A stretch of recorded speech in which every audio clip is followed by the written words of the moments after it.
배당으로 연금을 만드는 배당연금술사입니다. 오랜 시간에 걸쳐 연금저축계좌와 ISA 계좌를 배당연금 투자에 어떻게 활용하면 좋을지에 대한 고민을 꾸준히 해왔었습니다. 그동안 제가 정리한 내용을 토대로 구독자님들께 현실적으로 도움이 될 만한 이야기를 가득 담아 두 개의 영상을 제작했습니다.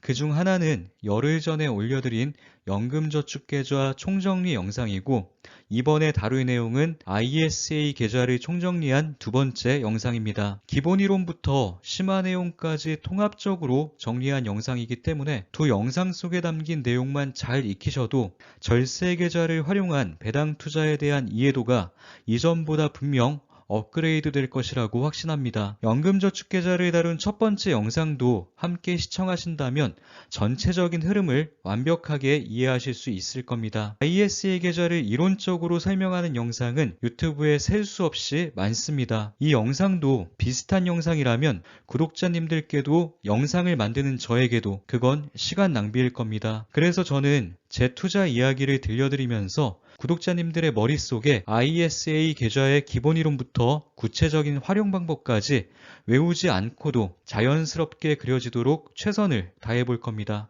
지금부터 이야기를 시작해 보겠습니다. 연금저축계좌와 ISA 계좌, 그리고 일반 계좌 중 어떤 걸 활용해야 할지 고민하시는 분들이 아마도 많을 겁니다. 연금저축계좌와 ISA 계좌의 가장 큰 차이는 세액공제 혜택이 있냐 없냐입니다. 우리에게 주어지는 모든 혜택은 공짜가 아닙니다. 세액공제라는 강한 혜택이 주어지면 그만큼 강한 책임이 뒤따릅니다. 세액공제 혜택을 받은 연금저축계좌엔 강력한 족쇄가 채워지며, 세액공제 혜택이 없는 ISA 계좌는 모든 면에서 더 자유롭습니다. 따라서 딱히 세액공제 혜택이 필요하지 않고 복잡하고 머리 아픈 게 싫다면 ISA 계좌와 일반 계좌만 활용해도 충분하다고 생각합니다. 좋은 혜택엔 그만한 책임이 따른다는 사실만 기억한다면 무조건 혜택이 좋은 계좌에 돈을 담으려는 생각 대신 자신의 상황에 맞게 현명한 판단을 할 수 있게 됩니다. 저는 ISA 계좌를 2001년 4월에 개설했는데 2년 가까이 묵혀두었다가 2023년 하반기부터 본격적으로 활용하기 시작했습니다.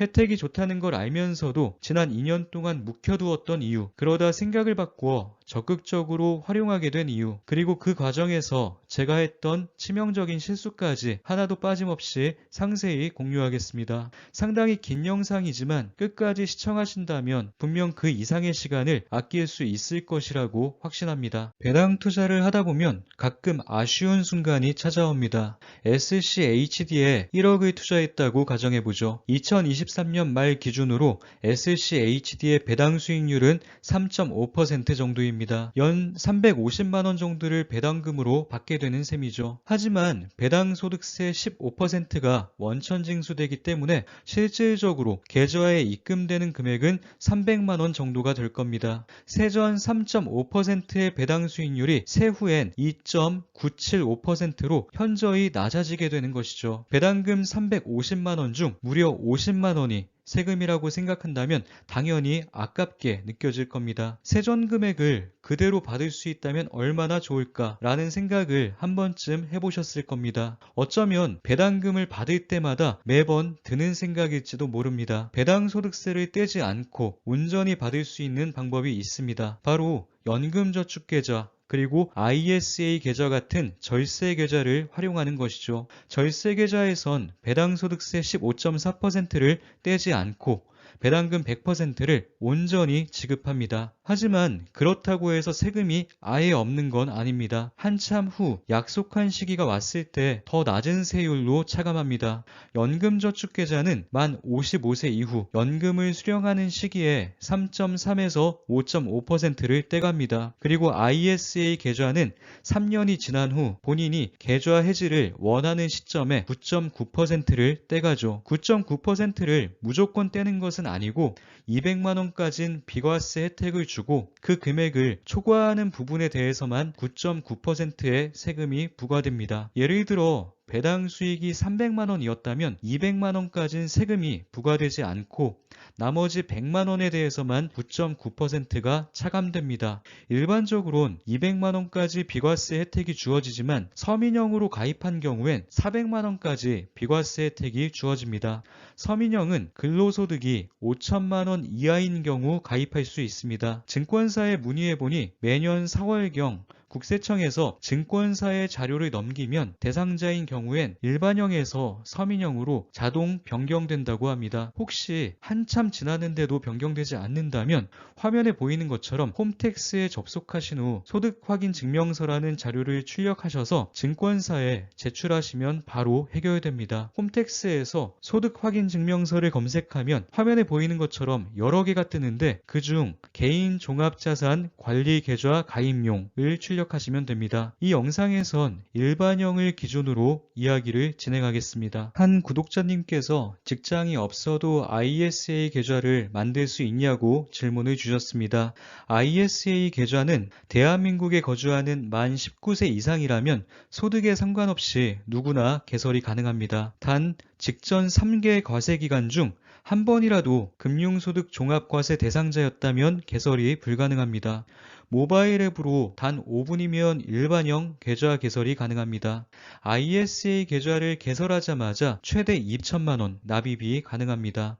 계좌 개설 1년 차엔 2천만 원, 2년 차엔 4천만 원, 3년 차에 6천만 원, 4년 차에 8천만 원, 5년 차에 1억 이렇게 연차별로 담을 수 있는 총 금액이 2천만 원씩 늘어납니다. 예를 들어보죠. 계좌 개설 2년 차라고 가정해 보겠습니다. 최대 4천만 원까지 납입할 수 있겠죠. 만약 1년 차에 1천만 원만 납입했었다면 2년 차엔 3천만 원을 납입할 수 있습니다. 총합이 2년 차 최대 한도인 4천만 원을 넘기지만 않으면 됩니다. 만약 계좌 개설 5년 차인데 지난 4년 동안 ISA 계좌에 한 푼도 납입하지 않았었다면 5년 차에 몰아서 최대 한도 1억 원을 한 번에 담는 것도 가능합니다. ISA 계좌는 최대 한도가 1억으로 정해져 있다는 것도 기억해 둘 필요가 있습니다. 1억 원을 모두 채운 후에는 아무리 오랜 시간이 흘러도 추가로 납입할 수가 없습니다. 연금저축계좌와 비교해 볼까요? 연금저축의 경우 올해 한 푼도 납입하지 않았어도 내년에 납입할 수 있는 최대 한도는 1,800만 원입니다. 전년도에 얼마를 입금했든 전혀 중요하지 않고 항상 1,800만 원이죠. 따라서 ISA 계좌처럼 돈을 모아두었다가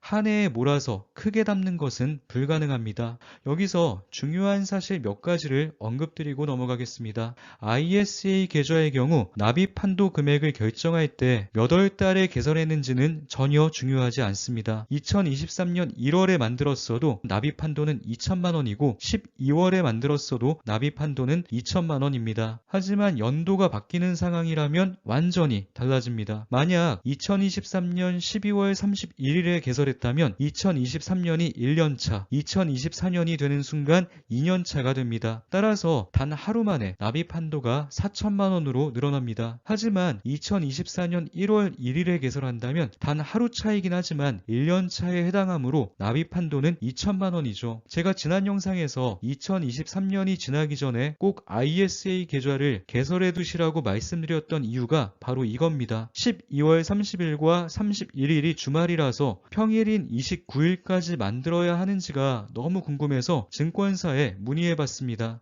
주말이든 아니든 12월 31일까지만 개설하면 내년 1월부턴 2년차로 인정되어 한도가 4천만 원으로 늘어난다고 합니다.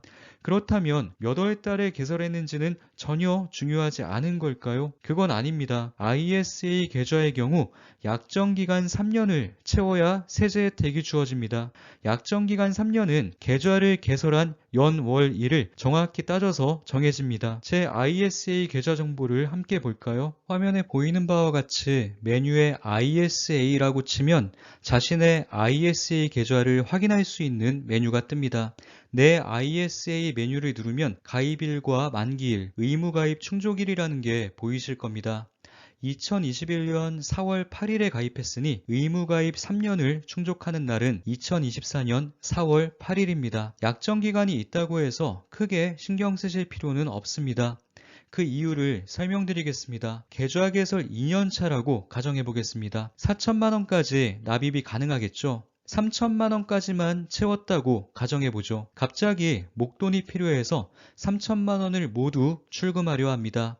의무가입 3년을 충족하지 못했어도 일반 계좌에서 출금하듯이 3천만 원 모두 출금 가능합니다. 이 경우엔 해지한 것이 아니라 그냥 출금한 것에 해당합니다.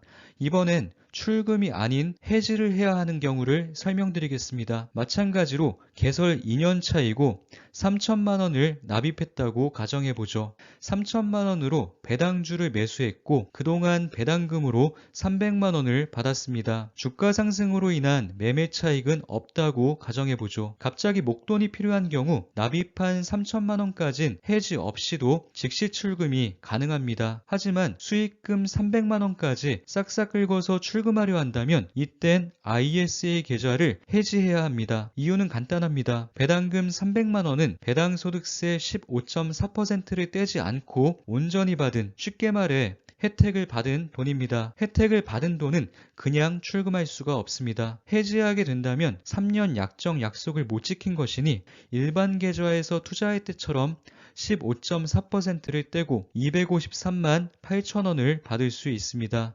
3년 약정을 못 채우고 ISA 계좌를 해지한다면 단지 혜택을 받지 못하는 것일 뿐 일반 계좌에서 배당 투자를 하는 것과 동일한 조건이니 손해는 아닌 셈이죠. 만약 3년 약정을 채운 상태였다면 어떻게 될까요? 납입한 3천만 원은 자유롭게 출금이 가능할 것이고 배당 수익 300만 원은 15.4%의 배당소득세 대신 9.9% 분리과세가 적용될 것입니다. 그런데 한 가지 더, 200만 원까지는 비과세 혜택이 주어지기 때문에 나머지 100만 원에 대해서만 9.9%의 세금이 부과됩니다. 9만 9천 원이 차감된 290만 1천 원을 받게 됩니다. 일반 계좌에서 투자했다면 배당 수익이 253만 8천 원이지만 ISA 계좌를 활용해서 3년 만기를 채웠다면 290만 1천 원이 되는 것이죠. 투자를 했다가 손실이 난 경우도 한번 살펴볼까요? 납입금 3천만 원으로 투자를 했는데 주가가 떨어져 2천만 원으로 줄어들었다고 가정해보죠.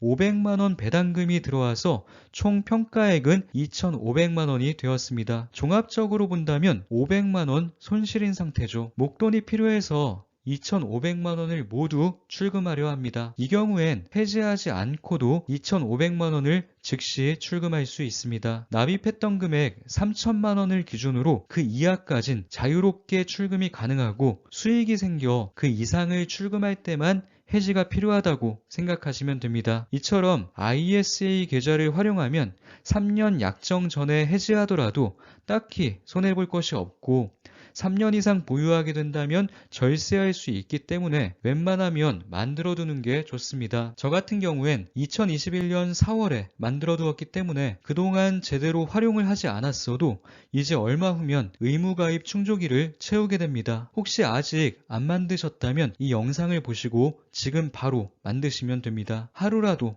빨리 만들수록 좋습니다. 의무가입 충족일은 가입일로부터 3년 후라고 말씀드렸습니다. 그렇다면 계좌 만기일은 무엇일까요?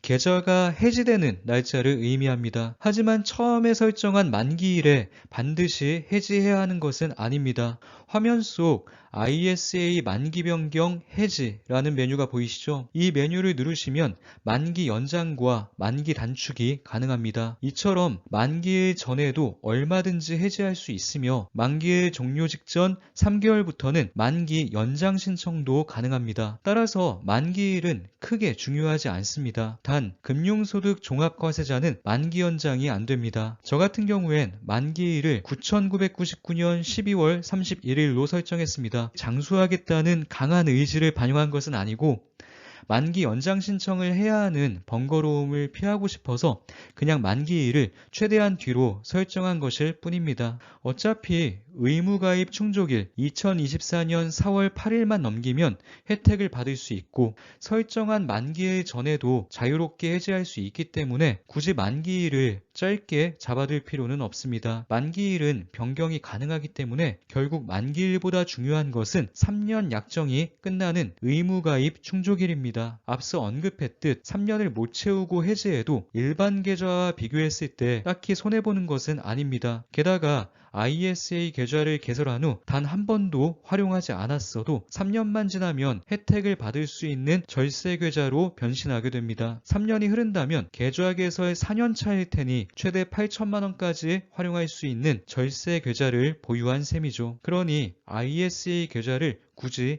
개설 안 할 이유가 없습니다. 이번엔 제가 ISA 계좌 개설 초기에 했던 치명적인 실수를 하나 보여드리겠습니다. 직접 보여드리지 않으면 저 같은 실수를 하시는 분들이 분명 있으실 것 같다는 생각에 제 실수를 공유합니다. 화면 속 제 ISA 계좌 현황을 함께 보시죠.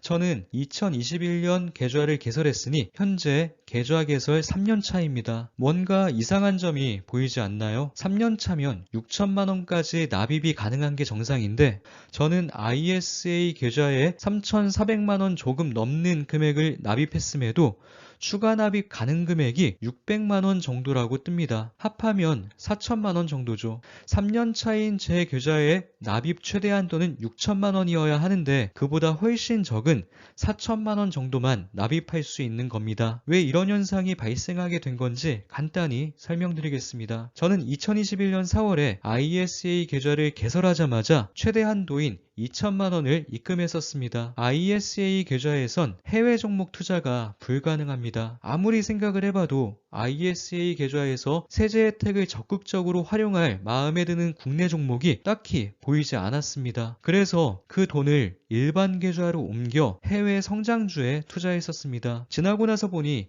2021년이 강력한 상승의 시기였기 때문에 ISA 계좌를 활용한 국내 배당 투자 대신 해외 성장주에 투자했던 건 결과적으론 더 좋은 선택이었습니다. 하지만 한 가지 문제가 생깁니다. ISA 계좌에서 2천만 원을 출금하게 되면서 납입 한도가 그만큼 줄어들게 된 것이죠. 앞서 ISA 계좌에서는 3년 약정이 도래하기 전에도 자유롭게 출금이 가능하다고 말씀드렸었죠.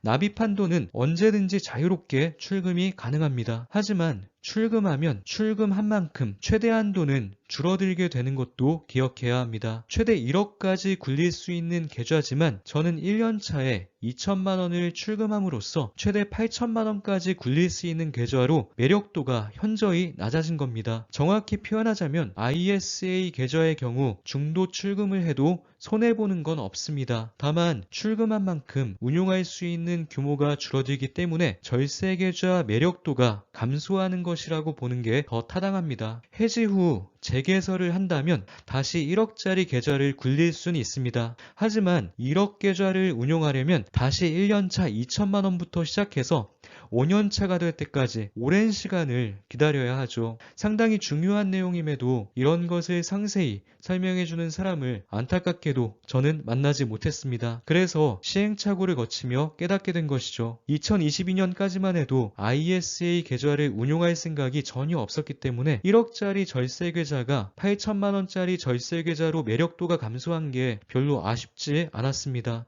하지만 2023년이 되고 ISA 계좌에 담을 만한 매력적인 종목들이 점차 늘어나게 되면서 지금에서야 그때 내가 정말 큰 실수를 했구나 라는 생각이 듭니다. 구독자님들께선 제 실수를 교훈 삼아 불필요한 출금으로 ISA 계좌의 매력도를 감소시키는 일을 자제하셨으면 합니다. 출금해도 손해는 아니지만 출금할수록 매력도는 줄어든다 정도로 기억하시면 좋을 것 같습니다. 배당금 출금에 관한 내용은 뒤에서 자세히 다루도록 하겠습니다. 쉽게 이해하기 위해선 지금까지의 내용을 꼭 기억해 두셔야만 합니다. 2020년, 2021년까지만 해도 ISA 계좌의 매력이 지금만큼 크진 않았습니다. ISA 계좌에서 시너지 효과를 낼 수 있는 매력적인 종목이 많지 않았기 때문이죠. 하지만 다양한 종류의 ETF가 대거 출시되면서 상황이 조금씩 바뀌기 시작했습니다.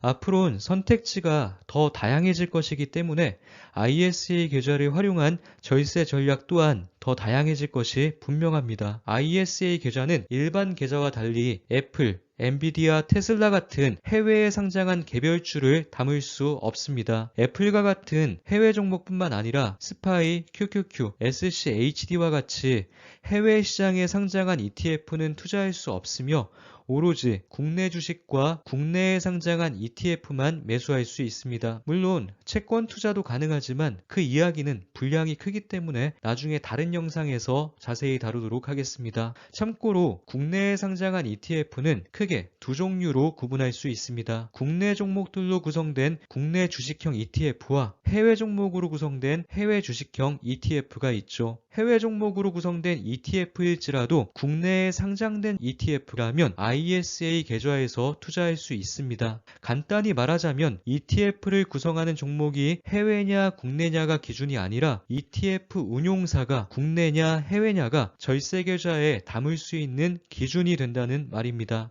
많은 사람들이 절세 계좌로 혜택을 보는 주체는 투자자라고 말하지만 어쩌면 어부지리로 더 큰 혜택을 보는 주체는 국내 운용사일지도 모릅니다. 연금 계좌에선 삼성전자와 같은 국내 개별주 매수가 불가능하지만 ISA 계좌에선 국내 개별주도 매수할 수 있습니다. ISA 계좌에서 국내 주식을 매수한다고 가정해보죠. 국내 주식의 경우 일반 계좌에서 매수해도 어차피 매매 차익은 비과세입니다. 예를 들어 삼성전자에 투자한 1,000만원이 1,500만원이 되었고 이를 매도하면 500만원 수익입니다. 이때 일반 계좌에서도 매매 차익 500만원에 대해선 세금이 붙지 않는다는 걸 이미 알고 계실 겁니다. 국내 주식형 ETF도 마찬가지입니다.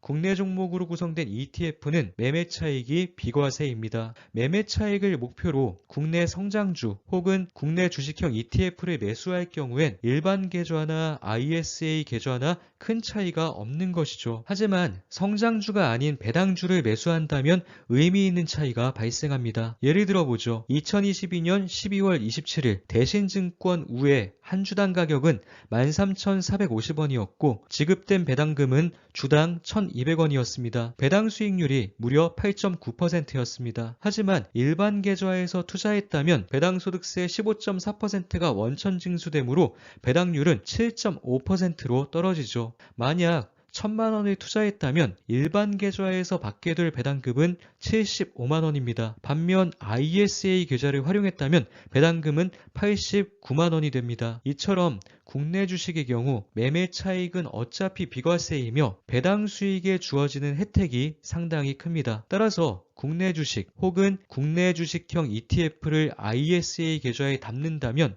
성장주가 아닌 고배당주 혹은 고배당 ETF에 투자해야 ISA 절세 효과가 빛을 볼 수 있습니다. 만약 제가 국내 고배당주에 투자할 마음이 있었다면 2021년부터 ISA 계좌를 필히 활용했을 겁니다. 하지만 저는 국내 배당 정책과 국내 기업의 주주 환원 의지에 큰 실망을 느껴왔기 때문에 굳이 국내 고배당 종목을 ISA 계좌에 담지는 않았습니다. 참고로 2025년 이후에 금융투자소득세가 적용되어 국내 주식 매매 차익에도 세금이 부과되는 순간이 온다면 그땐 이야기가 완전히 달라질 수 있습니다. 금투세가 적용되면 국내 고배당주뿐만 아니라 국내 성장주도 ISA 계좌에 담는 게 유리해지는 상황이므로 ISA 계좌의 매력은 지금보다 훨씬 더 커지게 될 겁니다. 만약 ISA 계좌에 국내 고배당주 혹은 국내 고배당 ETF를 담고 싶지 않다면 국내에 상장한 해외 주식형 ETF를 담는 방법도 있습니다. 해외 종목으로 구성된 ETF지만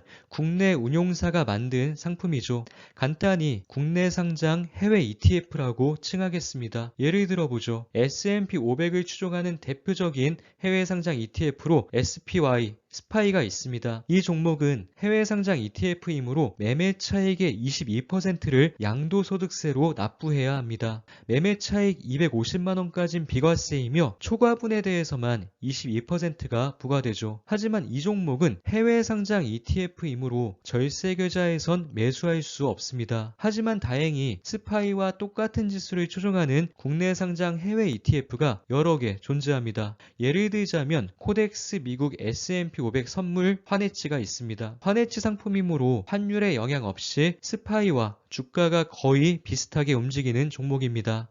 해외 종목으로 구성되었어도 국내 운용사가 만든 ETF면 절세 계좌에서 매수할 수 있다고 말씀드렸죠. 코덱스는 국내 운용사인 삼성자산운용에서 만든 상품이므로 ISA 계좌에서도 매수할 수 있습니다. 만약 국내 상장 해외 ETF를 일반 계좌에서 투자한다면 매매 차익에 양도소득세 22% 대신 배당소득세 15.4%가 부과됩니다. 간단히 정리해보죠. 만약 국내 종목으로 구성된 국내 주식형 ETF였다면 매매 차익에 세금이 붙지 않을 겁니다. 하지만 해외 종목으로 구성된 경우엔 양도소득세 혹은 배당소득세 명목으로 매매 차익에 세금이 붙습니다. 만약 해외 상장 ETF라면 양도소득세 22%, 국내 상장 해외 ETF라면 배당소득세 15.4%가 부과됩니다. 숫자만 놓고 보면 22%를 내는 해외 상장 ETF가 더 불리한 것처럼 보이지만 해외 종목 수익엔 250만원까지 비과세 혜택이 주어지기 때문에 상황에 따라 유불리가 달라집니다. 간단히 정리해보면 화면 속 표와 같습니다. 해외 상장 ETF의 경우 250만원까지는 비과세 혜택이 주어지기 때문에 수익이 작은 경우엔 국내 상장 ETF보다 해외 상장 ETF가 더 유리합니다. 계산해보면 연간 매매 차익 833만원이 될 때까진 해외 상장 ETF가 더 유리합니다. 하지만 해외 상장 ETF의 경우 세율 자체가 22%로 높기 때문에 금액이 커질수록 세율 면에서 불리해집니다. 그 기준점을 계산해보면 833만원입니다. 833만원 수익까지는 해외 ETF가 유리, 833만원을 넘어서면 국내 ETF가 유리. 하지만 매매 차익이 너무 커지면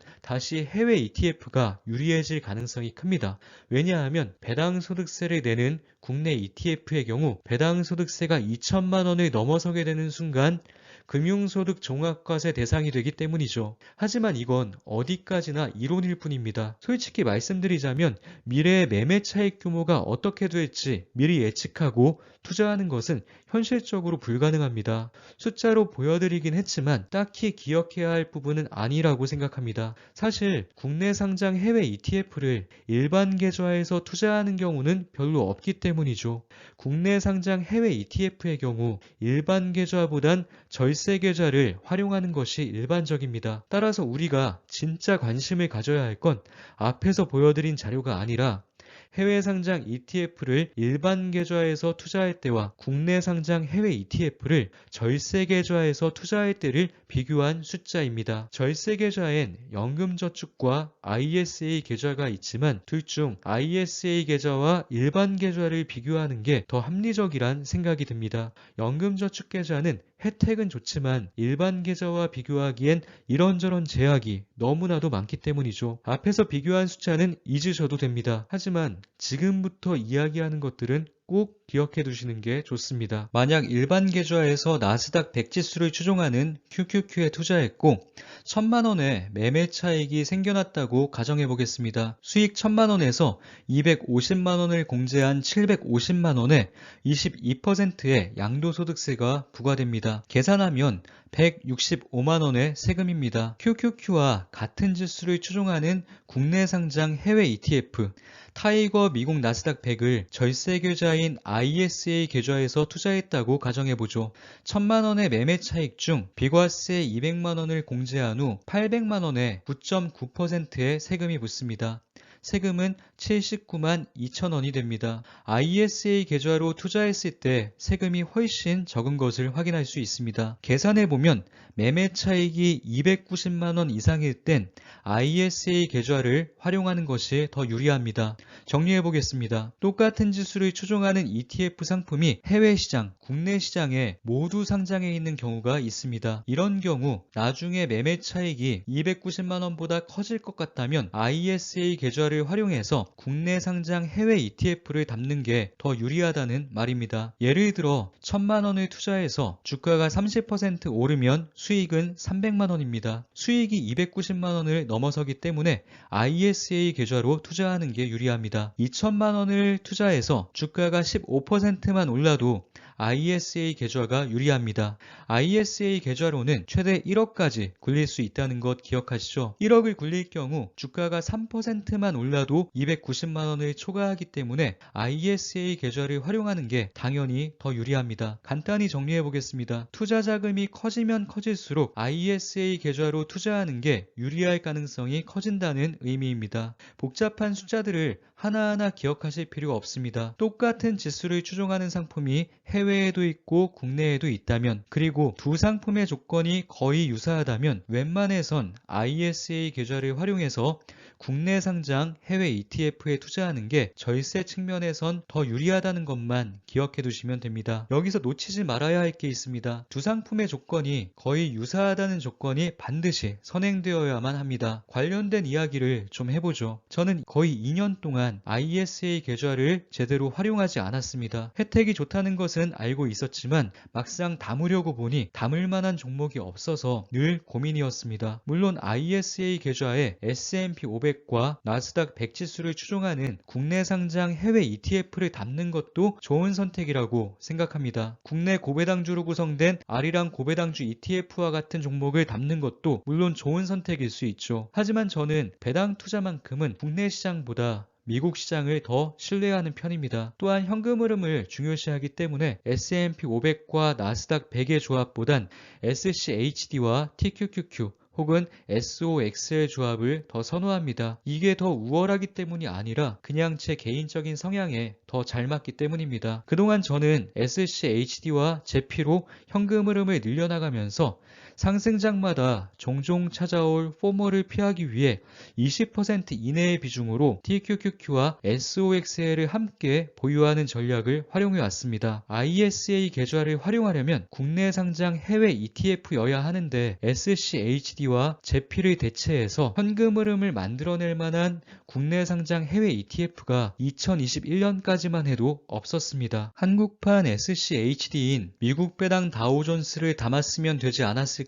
라고 생각하실 수도 있겠지만 안타깝게도 그땐 미국 배당 다우존스가 출시되지 않았었습니다. 지금부터 한국판 SCHD에 대한 이야기를 나눠보겠습니다. 많은 구독자님들께서 댓글로 남겨주셨던 질문에 대한 제 답변이기도 합니다. 2021년 10월 SCHD와 동일한 지수를 추종하는 국내 ETF 킨덱스 미국 고배당 S&P가 처음으로 등장합니다. 연금 계좌와 ISA 계좌에서도 SCHD와 동일한 상품을 투자할 수 있게 되었다는 생각에 너무 설렜던 기억이 납니다. 하지만 킨덱스가 SCHD와 같은 지수를 추종하더라도 실제로 비슷한 흐름을 보여주는지는 한동안 지켜볼 필요가 있었습니다. 킨덱스를 열렬히 응원하며 꾸준히 지켜봤지만 결과는 너무나도 실망스러웠습니다. 앞서 일반 계좌 투자보다 절세 계좌 투자가 더 유리하려면 반드시 한 가지 조건이 선행되어야 한다고 말씀드렸었습니다. 동일한 지수를 따르는 국내 해외 ETF가 비슷한 조건이어야 한다고 말이죠. 저는 웬만해선 투자에 대해서만큼은 부정적인 의견을 강하게 내비치지 않는 편인데 2021년과 2022년 킨덱스 미국 고배당 S&P를 SCHD와 비교하면서 다소 부정적으로 말했던 기억이 납니다. 킨덱스 미국 고배당 S&P는 현재 에이스 미국 배당 다우존스로 이름을 변경했습니다.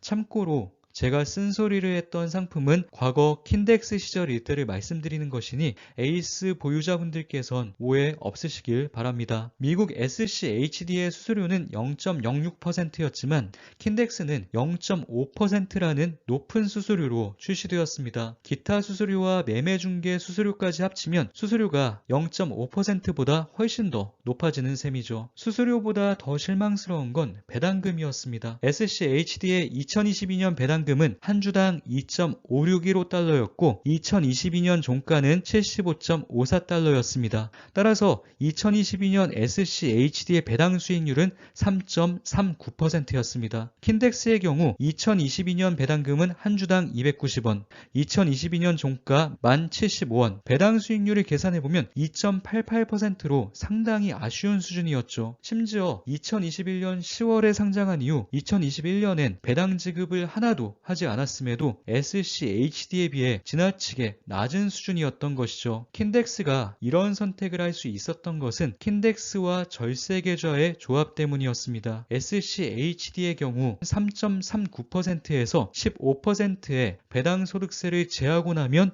2.88%가 됩니다. 하지만 킨덱스의 경우 절세 계좌에서 투자할 경우 배당 소득세를 제하지 않기 때문에 2.88%의 배당을 그대로 받게 되는 것이죠. 두 수치가 정확히 일치한 것이 저는 결코 우연이란 생각이 들지 않았습니다. 절세 계좌에서 받게 될 투자자들의 배당 소득세 15.4% 감면 혜택을 운용사가 본인들 수익으로 가져간 것이죠. 엄밀하게 보자면 절세 계좌를 활용하더라도 배당 소득세 감면이라고 보긴 어렵습니다. 15.4%의 배당 소득세를 떼지 않고 한참 뒤로 미룬 후 나중에 낮은 세율의 연금 소득세를 떼게 되는 것입니다. 하지만 배당 소득세 15% 정도를 운용사가 본인들의 수익으로 가져간 것이니 저는 개인적으로 SCHD에 투자하는 게 차라리 나은 선택이란 판단이 들었습니다. 그래서 저는 SCHD를 좋아하는 투자자임에도 절세 계좌에선 차라리 수수료가 낮은 S&P 500과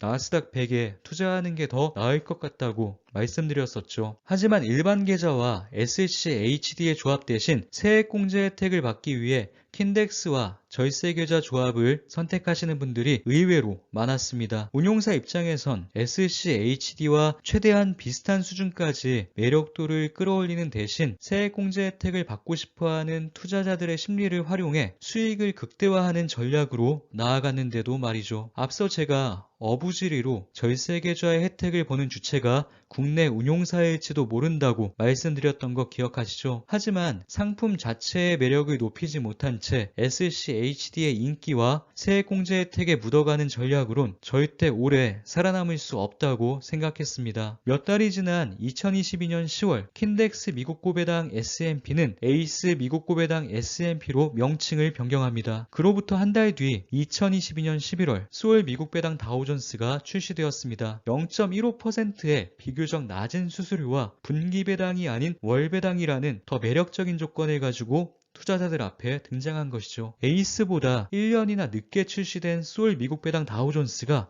단 몇 개월 만에 에이스의 운용 규모를 추월해버리자 그때서야 에이스는 수수료를 0.06%까지 낮추며 투자자들의 마음을 되돌리기 위해 노력합니다. 미국 SCHD와 비슷한 수준을 맞추기 위한 시도가 뒤늦게 시작된 것이죠. 이에 질세라 소울도 수수료를 0.05%로 낮추며 방어를 시작합니다. 저는 이때부터 한국판 SCHD를 연금저축계좌와 ISA 계좌에 담아볼 만한 가치가 있다고 판단했습니다. 두 상품이 치열한 경쟁을 시작하면서 한국판 SCHD가 원조 SCHD와 비슷한 수준으로 변화하기 시작했기 때문이죠. 그리고 몇 달 후인 2023년 6월 타이거 미국 배당 다우존스라는 새로운 경쟁자가 하나 더 등장합니다. 선두자리를 굳히고 있는 소울을 추월하기 위해 상장 시드머니에 해당하는 신탁 원본액을 2,830억 원이나 투입하며 ETF 사상 최대 규모로 출시하는 초강수까지 두었습니다. 그리고 소울과 마찬가지로 월배당을 내세웠죠. 경쟁이 치열해지며 에이스, 소울, 타이거 모두 수수료를 0.01%까지 동일하게 낮추었습니다. 그리고 에이스 미국 고배당 S&P는 소울과 타이거의 상품명과 동일하게 에이스 미국 배당 다우존스로 이름을 변경합니다. 그리고 소울과 타이거처럼 월배당으로 바꾸게 되죠. 선두주자였던 에이스가 후발주자인 소울과 타이거의 이름을 따라서 바꾸었다는 것은 주도권을 빼앗겼다는 의미이기도 합니다. 킨덱스 미국 고배당 S&P라는 이름으로 처음 출시되었을 때 이윤을 조금 더 남기려는 전략 대신 SCHD와 어느 정도 비슷한 수준의 수수료와 배당금을 투자자들에게 제공하기 위한 노력을 기울였다면 소울과 타이거가 비집고 들어올 틈이 아예 없었을지도 모릅니다. 굳이 후발주자의 이름을 따라서 바꿀 필요도 없었겠죠. 여기서 우리가 기억해야 할 게 있습니다. 투자자가 현명한 선택을 해야만 자산운용사가 투자자 입장에서 생각하고 더 많은 고민을 하게 됩니다. 이젠 에이스와 소울 그리고 타이거는 서로를 견제하고 의식할 수밖에 없는 상황이 되었습니다. 한 상품이 치고 나가면 나머지 두 상품도 똑같이 치고 나갈 것이기에 어느 것이 더 낫다고 쉽게 판단하기 어렵습니다. 지금 당장 솔이 낫다고 해서 에이스와 타이거를 모두 팔고 솔로 옮겨갔다가 에이스가 다시 더 좋아졌다고 해서 나머지를 다시 팔 필요가 없다는 말입니다. 제가 굳이 새 상품을 비교하며 지난달엔 이게 가장 좋았는데 이번 달엔 미세한 차이로 이게 더 좋네요 라는 영상을 만들지 않는 이유는 새 상품 간에 그 정도로 유의미한 차이가 생겨날 가능성이 낮기 때문입니다. 오히려 제가 새 상품을 수시로 비교하면서 순위를 매긴다면 그때마다 구독자님들의 마음만 계속 흔들릴 겁니다. 난 타이거 보유 중인데 에이스가 더 낫나? 바꿔야 하나? 이런 고민을 계속해서 하게 되는 것이죠. 중요한 건 어떤 상품을 보유하느냐가 아니라 어떤 것이든 더 많이, 더 오래 보유하는 것이 결국 성패를 좌우할 것입니다. 저는 그냥 종류별로 다 모아가고 있습니다. 남들이 셋 중 미미한 차이로 뭐가 더 좋은지를 고민하며 시간을 보낼 때 저는 그 시간에 그냥 책을 읽거나 운동을 합니다. 종류별로 다양하게 모아가고 있기 때문에 어떤 게 더 앞서 나갈지 분석하며 시간을 허비하거나 뒤처질까 초조해할 필요가 없습니다. 뭐가 앞서 나가든 전 나쁘지 않습니다. 독보적인 차이가 발생한다면 그때 가서 포트폴리오에 변화를 주겠지만 지금은 그 정도로 유의미한 차이가 있다고 판단하지 않고 있습니다. 유의미한 차이로 치고 나가는 상품이 있다면 나머지 두 상품이 오랜 시간 그냥 가만히 내버려 두진 않을 겁니다. 그러니 우리가 너무 조급해할 필요가 없다는 말이죠. 조금 더 유리한 선택을 하겠다고 머리를 쓰다가 마음이 흔들린다면 그건 오히려 손해입니다. 최고의 수익률, 저는 그런 거 필요 없습니다. 그냥 제가 만족할 정도면 됩니다. 최초와 유일이라는 타이틀에 안주했던 킨덱스 미국 고배당 S&P는 너무나 당연스럽게도 후발주자에게 선두 자리를 빼앗기고 많은 투자자들에게 외면받았습니다. 하지만 에이스 미국 배당 다우존스로 변신한 후 빼앗긴 주도권을 되찾기 위해 많은 변화를 시도하고 있는 듯 보입니다. 제 메일함을 보면 최근엔 에이스 ETF를 운용하는 한국투자신탁운용에서 오는 메일이 부쩍 늘었습니다. 가끔 단순 홍보 메일로 치부하기엔 자료의 질이 너무 좋아서 조금 놀라기도 합니다. 그래서 킨덱스 시절에 갖고 있던 부정적인 편견을 내려놓고 현재의 모습만 보기로 했습니다. 저는 에이스, 솔, 타이거의 상품을 모두 골고루 모아갈 것이기에 모두를 응원합니다.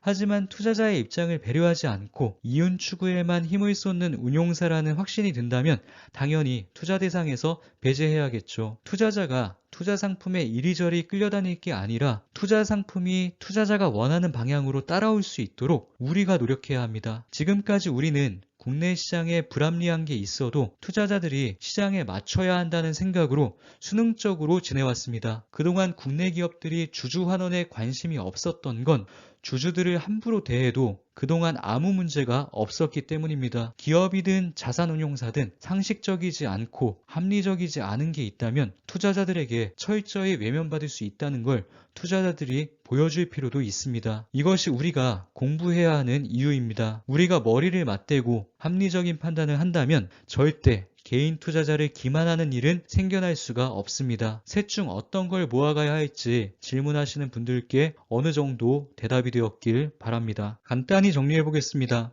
ISA 계좌엔 국내 주식 혹은 국내 상장 ETF를 담을 수 있습니다.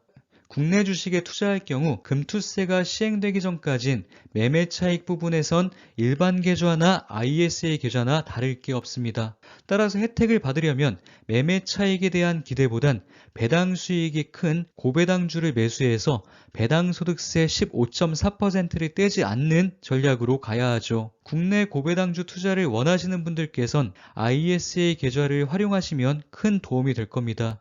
참고로 저는 개인적으로 개별 배당주보단 배당 ETF를 더 선호하는 편입니다. 개별 기업의 미래는 예측할 수 없으며 혹시라도 상황이 안 좋아져 배당을 줄이거나 지급하지 못하게 되면 주가가 예상할 수 없는 수준까지 하락하는 경우도 발생하기 때문이죠. 예를 들어 보겠습니다. 미국 주식 중 MPW라는 리츠 종목이 있습니다. 2012년부터 2022년까지 10년 이상의 긴 기간 동안 꾸준히 배당을 늘려온 대표적인 배당 성장주죠. 실제로 제 아내 계좌에 담겨있는 개별 배당 성장주 중 하나이기도 합니다. 배당 수익률 5%를 넘는 고배당주였음에도 무려 10년 동안 계속해서 배당 성장을 해왔던 좋은 종목이었습니다. 하지만 2022년 가파른 금리 인상으로 어려운 시기를 보낸 후 배당 삭감이 이루어졌습니다. 배당금이 25% 줄어든 것도 문제였지만 그보다 심각한 건 주가 폭락이었습니다. 20에서 30% 주가가 빠졌을 때 저가 매수 기회라며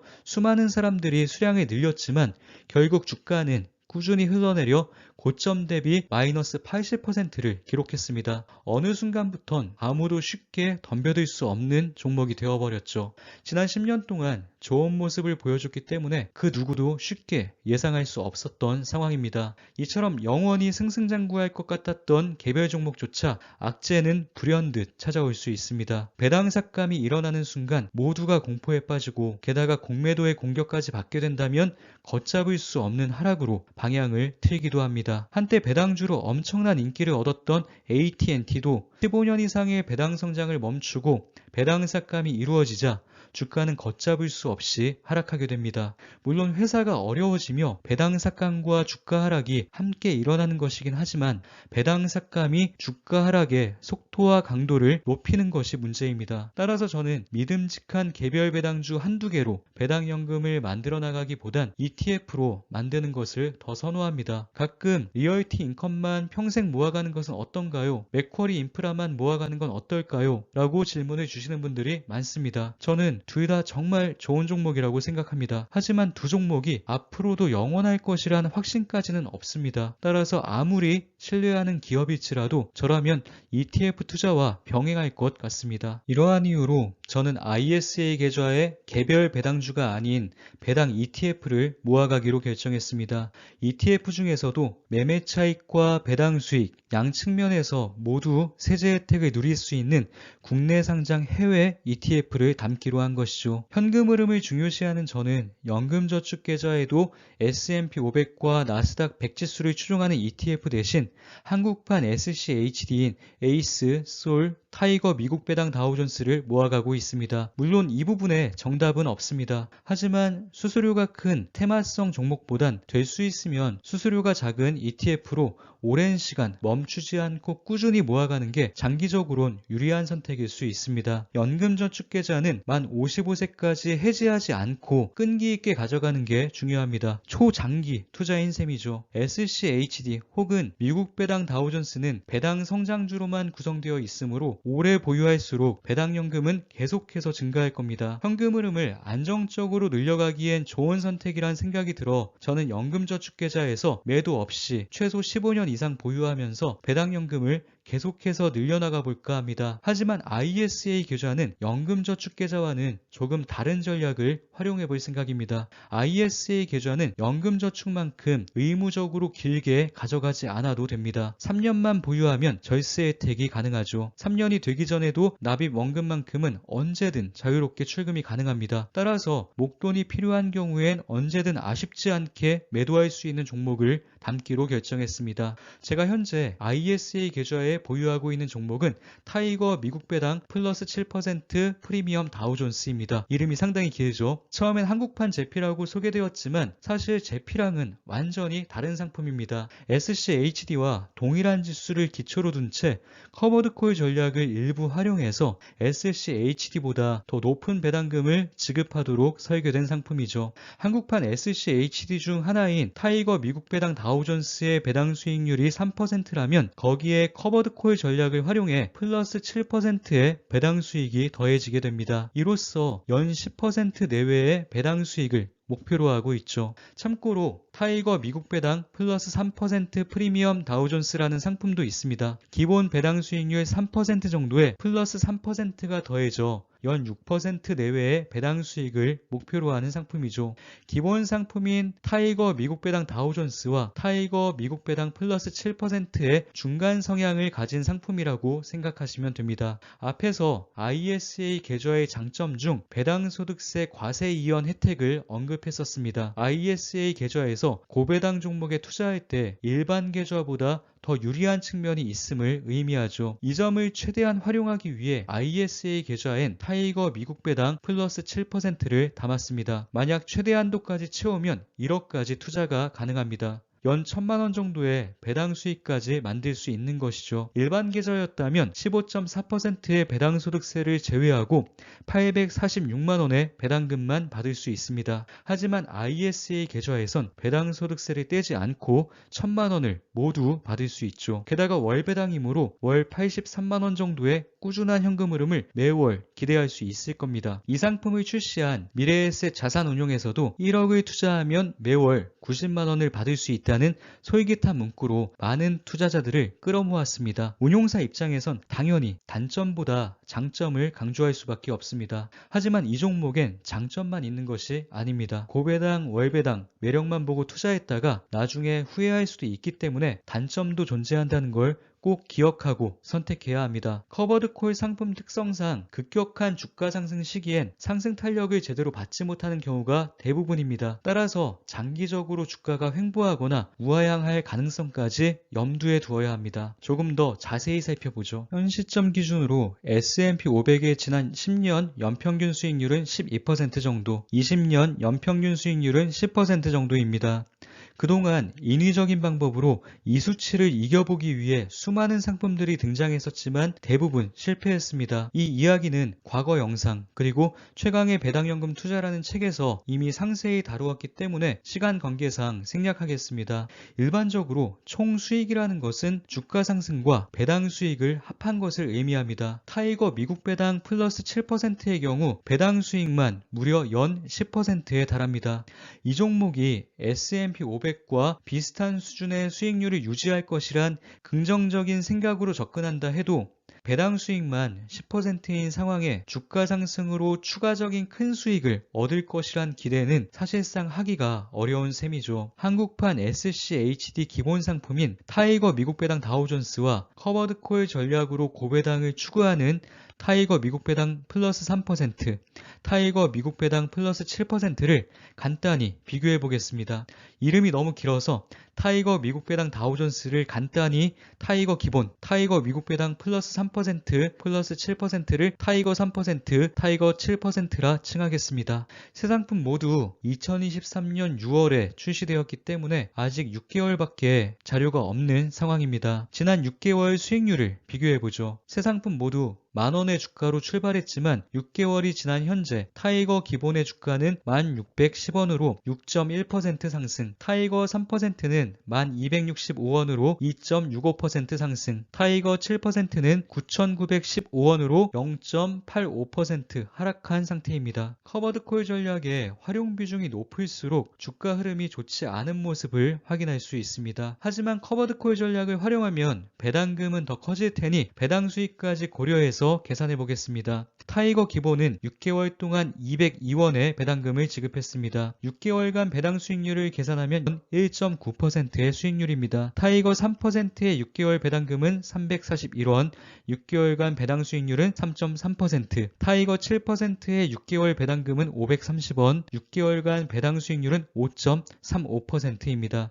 연기준으로 환산해보면 커버드콜 상품을 출시할 때 운용사가 내세웠던 배당 수익률과 비슷하다는 걸 알 수 있습니다. 이번엔 주가 상승과 배당 수익을 합산해 보겠습니다. 지난 6개월 수익률만 놓고 보면 타이거 기본은 플러스 8%, 타이거 3%는 플러스 5.95%, 타이거 7%는 플러스 4.5%입니다. 커버드콜 전략을 적극적으로 활용할수록 전체 수익률이 낮아지는 것을 확인할 수 있습니다. 예상했던 결과이기도 합니다. 앞서 커버드콜 전략은 상승장에서 상승 탄력을 받지 못한다고 말씀드렸었습니다. 2023년은 상승장이었습니다. 하지만 하락장이나 횡보장에선 커버드콜 전략을 활용하는 게 유리할 때도 있습니다. 그런데 이 사실을 함께 기억해야 합니다. 역사적으로 봤을 땐 상승장의 기간이 하락장의 기간보다 훨씬 길었습니다. 따라서 장기적으로 본다면 타이거 기본의 전체 수익률이 커버드콜 전략을 활용한 플러스 3%, 플러스 7% 상품의 수익률보다 더 나을 것이라고 판단하는 게 합리적일 겁니다. 이론적으로만 본다면 장기 투자자에게 커버드콜 상품은 걸러야 할 상품처럼 보입니다. 하지만 투자에서 심리가 차지하는 비중은 우리가 생각하는 것보다 훨씬 더 큽니다. 확률적으로 상승장이 하락장보다 긴 것은 사실이지만 투자자들은 짧은 하락장에서도 큰 고통을 느낍니다. 심리적으로 느껴지는 길이는 실제보다 더 길 수도 있다는 말이죠. 따라서 지겨운 하락장과 횡보장에서도 꾸준히 현금 흐름을 창출하며 버텨나가기 위한 용도로 커버드콜 상품을 일부 활용하는 것도 괜찮은 전략이 될 수 있다고 생각합니다. 하지만 고배당 욕심에 커버드콜 상품의 비중을 너무 과하게 높인다면 상승장에서 포모를 느끼며 좌절하기 쉽습니다. 따라서 앞서 언급드린 커버드콜 상품의 단점까지도 제대로 이해하고 비중을 각자의 상황에 맞게 조절하는 전략을 세울 필요가 있습니다. 장점만 있는 상품은 존재할 수 없기 때문에 항상 단점을 함께 살펴봐야 합니다. 장기적으로 봤을 땐 기본 상품이 매달 높은 배당 수익을 가져다주는 커버드콜 상품보다 전체적인 성과가 좋을 가능성이 큽니다. 따라서 장기간 보유해야 하는 연금저축계좌엔 굳이 커버드콜 ETF를 담을 필요가 없다고 생각합니다. 연금저축계좌의 용도 자체가 지금 당장 큰 현금 흐름을 만드는 게 목표가 아니라 노후 준비를 위한 미래지향적인 계좌이기 때문에 커버드콜 상품과는 방향성이 조금 다르다고 할 수 있습니다. 연금저축계좌에 오랫동안 묻어두며 복리의 힘을 활용해 자산을 불려나갈 생각이라면 수수료가 낮은 S&P 500, 나스닥 100 혹은 한국판 SCHD 기본 상품을 모아가는 게 더 낫다고 생각합니다. 물론 어디까지나 저의 개인적인 생각일 뿐이니 더 좋은 전략을 가지고 계신다면 그 전략을 활용하시면 됩니다. 하지만 ISA 계좌는 언제든 목돈이 필요할 때 쉽게 현금화할 수 있는 계좌입니다. 따라서 이 계좌는 한참 후의 미래를 위한 준비 대신 지금 당장의 현금 흐름을 늘릴 수 있는 용도로도 충분히 활용 가능합니다. 따라서 저는 일반 계좌와 연금저축계좌는 미래를 준비하는 계좌로, ISA 계좌는 현재를 위한 계좌로 활용하고 있습니다. 미래를 위해 현재를 너무 양보한다는 생각이 들면 쉽게 지칠 수 있기 때문에 현재와 미래를 적절히 균형을 맞추면서 한국판 SCHD 기본 상품과 커버드콜 고배당 상품을 나눠서 모아갈 생각입니다. 기본 상품은 배당 수익률 3%, 커버드콜 상품은 배당 수익률 10%로 가정하고 둘을 조합해서 연평균 5에서 6% 정도로 은행이자보다 높은 배당 수익률을 만든다는 계획으로 투자하고 있습니다. 배당 수익률이 은행이자보다 못하다는 생각이 든다면 지금과 같은 고금리 시대엔 마음이 흔들릴 수 있기 때문에 애초에 그런 생각을 차단하기 위함입니다. 금리 인하 시기가 오면 은행이자 수익률은 낮아지고 제가 보유한 종목들은 꾸준히 배당 성장하며 배당 수익률이 조금씩 더 높아질 것이기 때문에 투자 만족도는 앞으로 더 커질 겁니다. 이제 ISA 계좌에서 배당금을 출금하는 과정을 살펴보도록 하죠. 연금저축계좌에서 배당금을 출금하는 과정은 이전 영상을 참조하시면 됩니다. 간단히 결론만 말씀드리자면 연금저축계좌에서의 출금은 일반적으로 투자자들이 생각하고 있는 것보다 조금 더 번거롭고 조금 덜 자유롭습니다. 반면 ISA 계좌에선 본인이 납입한 원금까진 계좌를 해지하지 않고도 자유롭게 출금할 수 있죠. 하지만 출금한 만큼 계좌의 운용 가능 규모가 작아진다는 점도 말씀드렸습니다. 제 ISA 계좌가 1억짜리 계좌가 아닌 8천만원짜리 계좌가 된 이유이기도 합니다. 화면을 함께 볼까요? 제 ISA 계좌에서 만들어진 배당연금 현황입니다. 3,400만원으로 타이거 7% 3,439주를 매수했고 11월 배당금으로 28만원, 12월 배당금으로 30만원 정도를 받았습니다. 11월 배당금으론 타이거 7%를 추가 매수하지 않고 제가 보유하고 있던 종목 중 주가가 특별한 이유 없이 많이 하락했다고 생각한 종목을 추가로 담았습니다. 그럴 리 없겠지만 종목 추천으로 오해하실까봐 종목명은 가린 점 양해 부탁드립니다. 과도하게 많이 하락했던 해당 종목의 주가는 한 달 후 10% 정도 다시 상승했습니다. 주가가 단기간에 많이 올랐기 때문에 12월 배당금은 그냥 현금으로 보유하는 것도 나쁘지 않을 것 같다는 생각이 들어 추가 매수 없이 현금으로 보유하고 있는 중입니다. 배당금을 차곡차곡 쌓아두었다가 나중에 다시 한번 큰 하락이 오면 마음에 드는 종목을 매수할 생각입니다. 연금저축계좌는 개별 종목 투자가 불가능하지만 ISA 계좌는 국내 종목이라면 투자가 가능하므로 저처럼 배당금을 모아두었다가 기회가 왔을 때 주가가 하락한 종목을 기분 좋게 매수하는 전략도 가능합니다. 배당금이 많이 쌓여 있다면 하락장이 오더라도 마음 졸일 필요가 없는 것이죠. 하락이 곧 새로운 기회인 셈입니다. 저는 ISA 계좌에서 매달 생겨나는 배당현금을 잘 쌓아두었다가 큰 하락이 발생했을 때 개별 종목에 투자하고 개별 종목의 주가가 어느 정도 상승하면 매도해서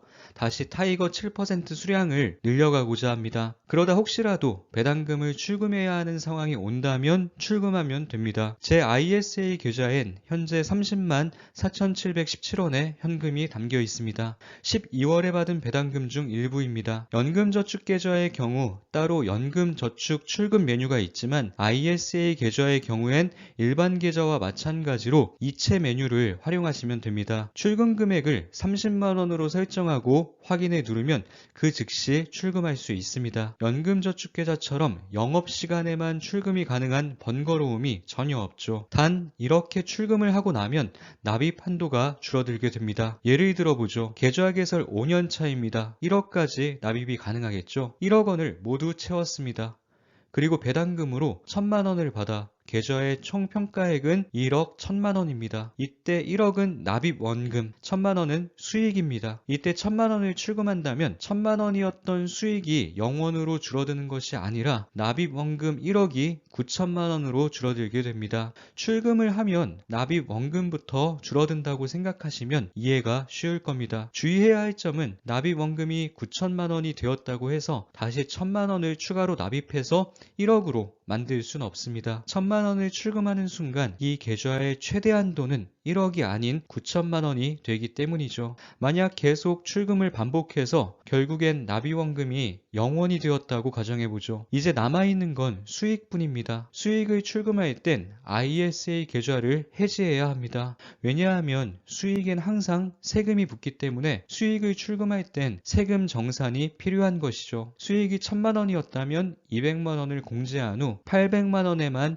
9.9%의 세금이 붙게 될 겁니다. 원래는 1,000만원에 15.4%가 붙어야 하는 것이었지만 의무기간 3년이 넘겼으니 세제 혜택을 받게 된 것입니다. 간단히 정리해 보겠습니다. ISA 계좌로 투자하면서 받은 배당금은 일정 금액까지는 해지하지 않고도 언제든 자유롭게 출금할 수 있습니다. 단 납입한 원금 규모까지만 자유로운 출금이 가능합니다. 납입 원금만큼 모두 출금한 후 수익금까지 출금하려면 세금 정산을 위해 계좌를 해지해야 합니다. 한 가지 예를 더 들어볼까요? 계좌 개설 1년차라고 가정해보죠. 납입 한도는 2,000만원입니다. 2,000만원을 모두 납입했다고 가정해보죠. 그리고 배당금으로 200만원을 받았습니다. 이 경우 납입 원금 2,000만원, 수익 200만원입니다. 200만원을 출금한다면 어떻게 될까요? 납입 원금이 1,800만원으로 줄어들고 수익은 여전히 200만원입니다. 이처럼 수익이 생겨 계좌 평가액이 납입 원금보다 커진 경우 수익엔 세금을 부과해야 하므로 우선 납입 원금부터 출금되고 수익은 마지막까지 계좌에 남아있게 됩니다. 그 수익금까지 출금하기 위해선 계좌를 해지해야 하는 것이죠. 꼭 기억해야 할 건 200만원 출금으로 인해 납입 한도가 200만원 줄어들었다는 겁니다. 이건 시간이 흘러도 복구할 수 없는 금액입니다.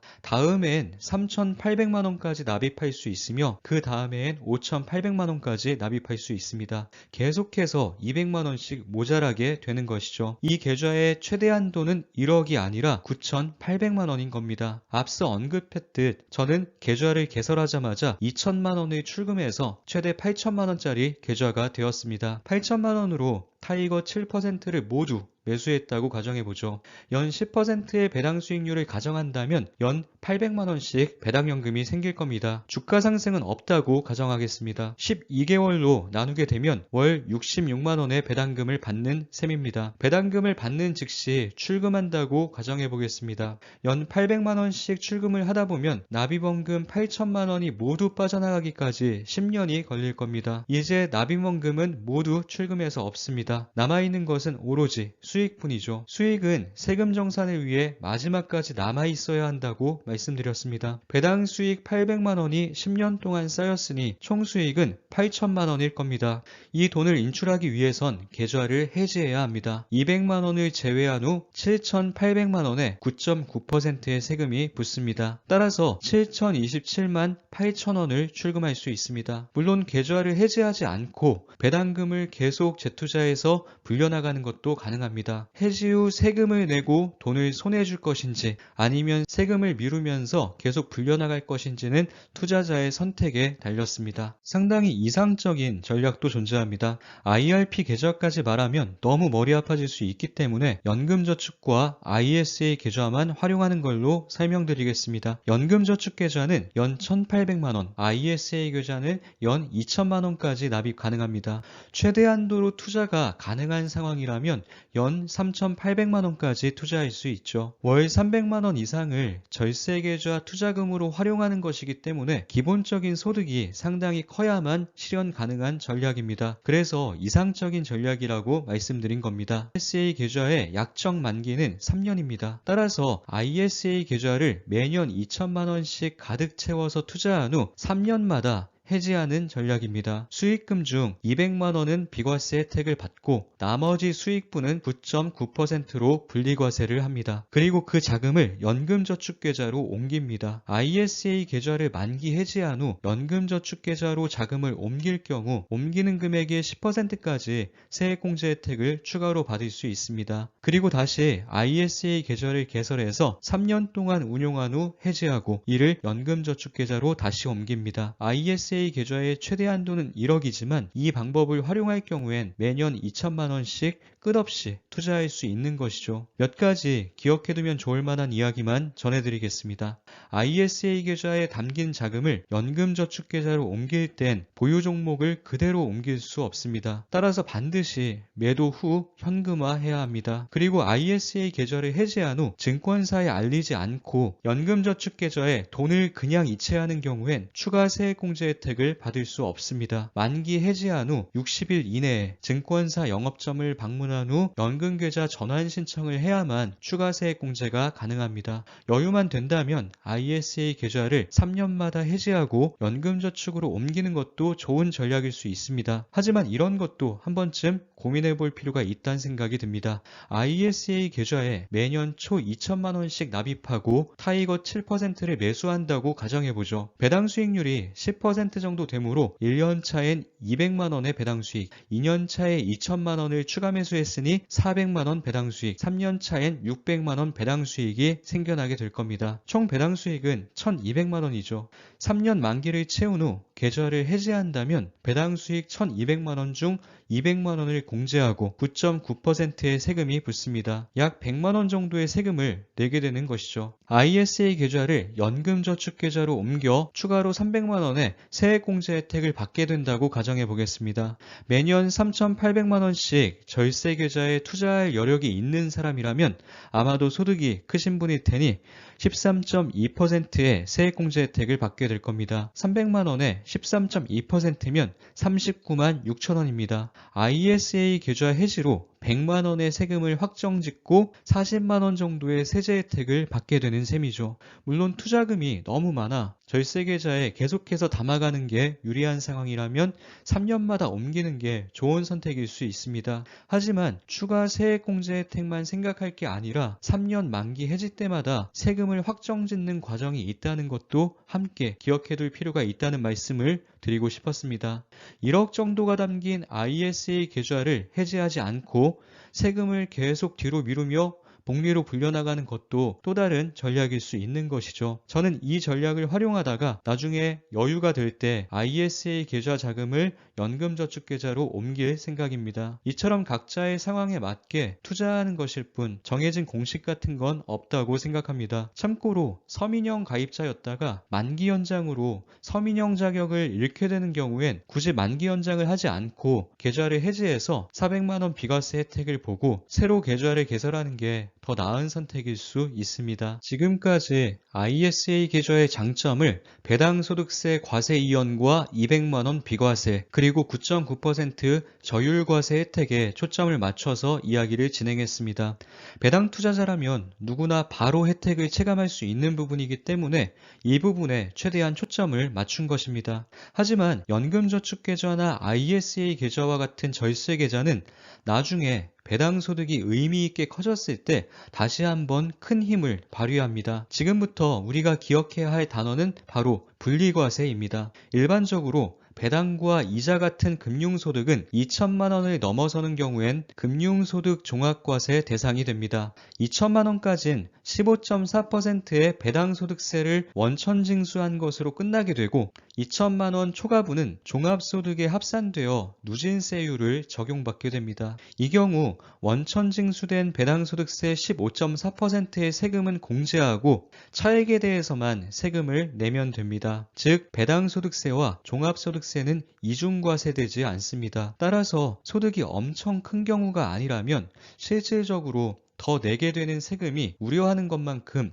드라마틱하게 커질 가능성은 적습니다. 그보다 더 신경 쓰이는 부분은 아마도 건강보험료일 겁니다. 계속해서 제도가 개편되고 있기 때문에 숫자 기억이 어렵습니다. 하지만 현 시점 기준으론 금융소득 종합과세 기준은 2천만 원, 건강보험료는 1천만 원이라는 숫자를 기억하시면 이해가 쉬울 겁니다. 은퇴 후 지역가입자로 전환된 상황이라고 가정해보죠. 배당연금을 꾸준히 쌓아와서 연 1천만 원 수준이 되었습니다. 배당연금이 1천만 원에 도달하기 전까진 건강보험료에 영향이 없었지만 1천만 원을 넘어서게 되는 순간 배당받은 금액 전액이 건강보험료 소득에 반영됩니다. 예를 들어 1,001만 원이면 연 80만 원 정도의 건보료를 추가로 부담해야 하는 것이죠. 물론 저는 배당소득을 의미 있는 규모로 키우기도 전에 세금 걱정부터 하는 걸 별로 좋아하지 않습니다. 하지만 지금은 절세 계좌의 장점을 소개해드리는 것이기 때문에 일단 김칫국을 실컷 마셔보겠습니다. 앞서 언급했듯 지역가입자는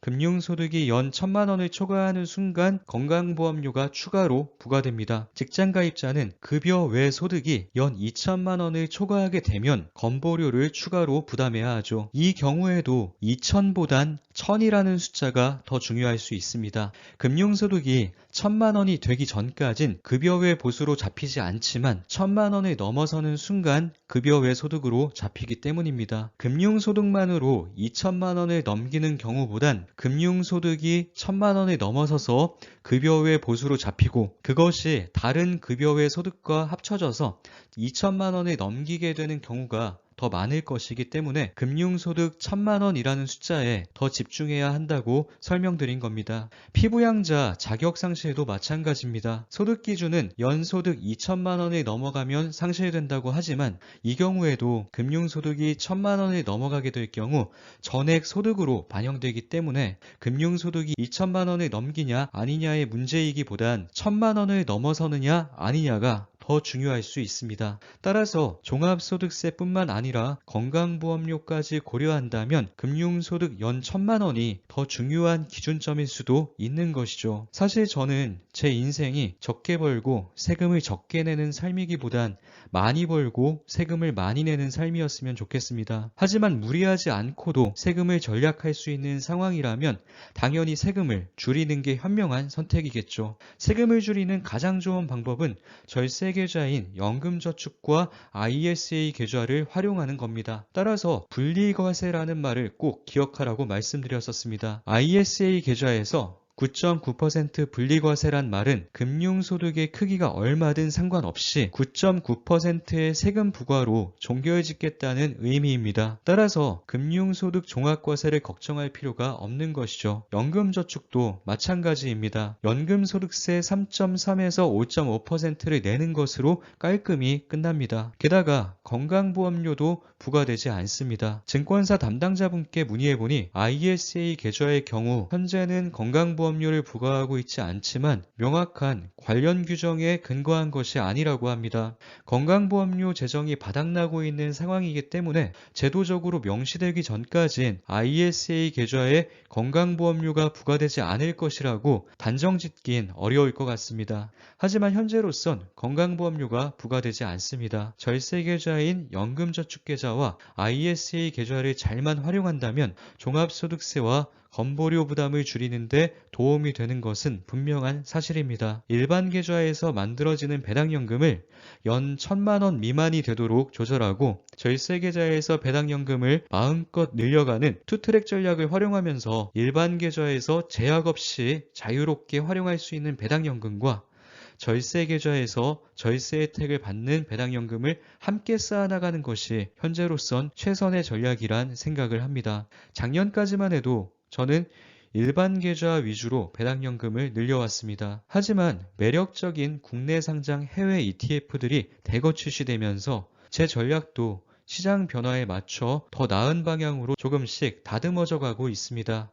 하지만 중심축만큼은 절대 변하지 않습니다. 배당연금을 끝없이 늘려 일해서 버는 월급보다 더 큰 현금 흐름을 만들어내는 것, 그날이 올 때까지 우리는 서로를 응원하며 함께 가는 겁니다. 오랜 시간 공부하며 제 나름대로 정리한 것들을 구독자님들과 함께 나누고 싶은 마음으로 영상을 제작해봤습니다. 저는 투자 전문가가 아니라 그저 평범한 개인 투자자 중 한 명일 뿐이기에 최선을 다했어도 분명 부족한 점이 많을 겁니다. 좋은 마음으로 제작한 영상이니 따뜻한 마음으로 봐주셨으면 좋겠습니다. 오늘 영상도 우리 구독자님들께 조금이나마 도움이 되었길 바랍니다. 긴 영상 끝까지 시청해주셔서 정말 감사합니다.